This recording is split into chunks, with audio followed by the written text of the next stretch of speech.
Esse é problema, dos problemas mais grandes com minha carta, também com o cybersecurity awareness na Aruba, tá hopi limitar e fintech tá depender a base de usadona. Dus com nós também trabalhar de cybersecurity awareness aqui na Aruba. Coisa que nos falta tá em nossa cybersecurity strategy que tá mi mes ako bisa trabalhar baje depois com minha bai ainda e não tá claro, well não mi mes de mi so, pero como trabalhador de NSTV junto com veiligheidsdienst Aruba, junto com corps politie ante diferente partners na tota basic cybersecurity strategy, eta worden getrokken door de VDA, dus met espera ko bor pronto nan por keda klaar kunnen. Dus die lijn naar de cybercrimes na kono of lijn naar die cybercrime no pres lijn die cybersecurity ja work implementação de AI, de artificial intelligence.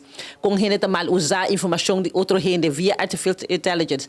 Também tá algo de com o grupo a te apresentar com os 5 binco e lijn.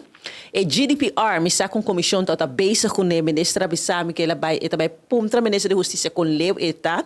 E GDPR tá para proteger nos privacy, passou mais bobai de tecnologia, mais botai vai upload bo documento na upload gegevens na tá kos na com uno gente por mal usar, pero se bono tipo cybersecurity de place, não por horta informação também e cometer outro crime na cune.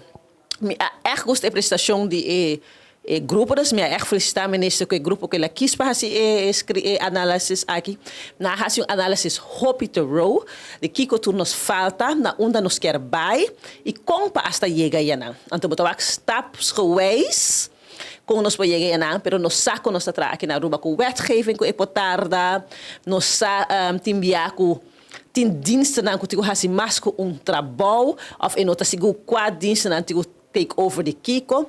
Nós temos suficiente international frameworks para trabalhar, nós temos FATF, nós temos AML, CFT policies na que nós temos que trabalhar. Nós temos diensten na Aruba. Dus mita basta interessar para com e também desenvolver.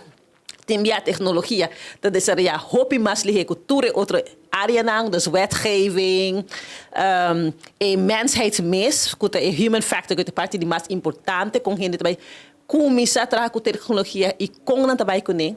Dus me hoop interessar para com eta developer me tinha bisa administração bom trabalho do que esse time que na bem com bom prestação na por acontecer. Tu nas pergunta na antami por wa com a wa que tur anglo nang tambe.